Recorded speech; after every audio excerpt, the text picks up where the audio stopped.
വെഞ്ഞാറമൂട് കൂട്ടക്കൊലപാതക കേസിലെ പ്രതി അഫാനുമായുള്ള തെളിവെടുപ്പ് വൈകുന്നു.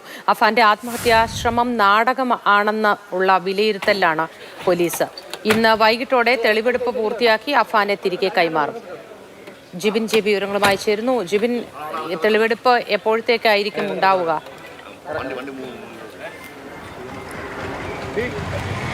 മൂത്തി കഴിഞ്ഞ ദിവസം ഉച്ചയോടുകൂടിയാണ് നെടുമങ്ങാട് കോടതി അഫാനെ 3 ദിവസത്തെ പോലീസ് കസ്റ്റഡിയിലേക്ക് പാങ്ങോട് പോലീസിന് കൈമാറിയത്. അതിനുശേഷം ഇന്ന് രാവിലെ 7 മണിയോടുകൂടി ഈ തെളിവെടുപ്പ് നടപടികൾ ആരംഭിക്കുമെന്നാണ് പോലീസ് അറിയിച്ചിരുന്നത്. പക്ഷേ ഇന്ന് രാവിലെ 7 മണിക്കാണ് ഈ തെളിവെടുപ്പിന് വേണ്ടി കൊണ്ടുപോകാൻ ശ്രമിക്കവേ അഫാൻ ഒരു ആത്മഹത്യാ ശ്രമം നടത്തുന്നത് പോലെ പോലീസിന് കണ്ടെത്താൻ സാധിച്ചത്. കാരണം അഫാൻ ഇരിക്കുന്ന സ്ഥലത്ത് നിന്ന് കുഴിഞ്ഞ് താഴേക്ക് വീഴുന്ന ഒരു അവസ്ഥയുണ്ടായി. അവിടെ നിന്നാണ് പോലീസ് സംശയിച്ചുകൊണ്ട് പെട്ടെന്ന് തന്നെ അഫാനെ സമീപത്തുള്ള ആശുപത്രിയിലേക്ക് കൊണ്ടുപോയത്. അവിടെ പ്രാഥമിക പരിശോധനയിൽ തന്നെ അത്തരത്തിലൊരു ആത്മഹത്യാ ശ്രമമല്ല എന്ന്, അഫാന് യാതൊരുവിധ ആരോഗ്യ പ്രശ്നങ്ങളില്ല എന്നുള്ള കാര്യം പോലീസിന് ബോധ്യമായത്. തുടർന്ന് ഏകദേശം 7:30 കൂടി തന്നെ അഫാനെ തിരികെ പാങ്ങോട് പോലീസ് സ്റ്റേഷനിലേക്ക് തിരികെ കൊണ്ടുവരികയായിരുന്നു. അതിനുശേഷം ഇപ്പോൾ അഫാൻ ഉള്ളത് ഈ തൊട്ടു പിന്നാലെ കാണുന്ന പാങ്ങോട് പോലീസ് സ്റ്റേഷനിലാണ് അഫാൻ ഇപ്പോൾ ഉള്ളത്. ഇതിനുശേഷം ഏകദേശം ഒരു 3 മണി 4 മണിയോട് കൂടി തന്നെ ഈ തെളിവെടുപ്പ് നടപടികൾ പുനരാരംഭിക്കുമെന്നാണ് പോലീസ് പറയുന്നത്. കാരണം ഇപ്പോൾ ഇവിടെയുള്ള CI മറ്റൊരു ആവശ്യത്തിനായി തിരുവനന്തപുരത്തേക്ക് പോയിരിക്കുകയാണ്.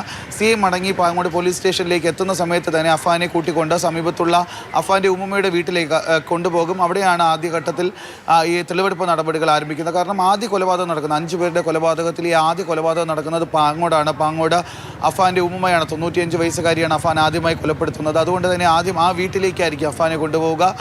സംഭവ സ്ഥലത്ത് എത്തിച്ച അഫാന്റെ ഈ തെളിവെടുപ്പ് പൂർത്തിയാക്കിയ ശേഷം, കാരണം ആ വീട്ടിലേക്ക് എങ്ങനെയാണ് എത്തിയതെന്ന് സംബന്ധിച്ചിട്ടുള്ള CCTV ദൃശ്യങ്ങൾ ആ കൊലപാതക ദിവസം തന്നെ മാതൃഭൂമി ന്യൂസ് പുറത്തുവിട്ടിരുന്നു. അതുകൊണ്ട് തന്നെ എങ്ങനെയാണ് ആ വീട്ടിലേക്ക് എത്തിയതെന്നുള്ളതും ഏത് ആയുധം ഉപയോഗിച്ചുകൊണ്ടാണ് ഈ കൊലപാതകം നടത്തിയതും എങ്ങനെയാണ് ഈ സ്ത്രീയുടെ 95 വയസ്സുകാരിയായ ഉമ്മയുടെ മാല കൈവശപ്പെടുത്തിയതെന്നുള്ള കാര്യങ്ങളൊക്കെ തന്നെ ആ പോലീസിനെ വിശദമായി ചോദിച്ചറിയേണ്ടതുണ്ട്. ഈ സാഹചര്യത്തിൽ ഇന്ന് അഫാന്റെ ആരോഗ്യ പ്രശ്നങ്ങൾ കാരണം വീണ്ടും തെളിവെടുപ്പ് വൈകുകയാണ്.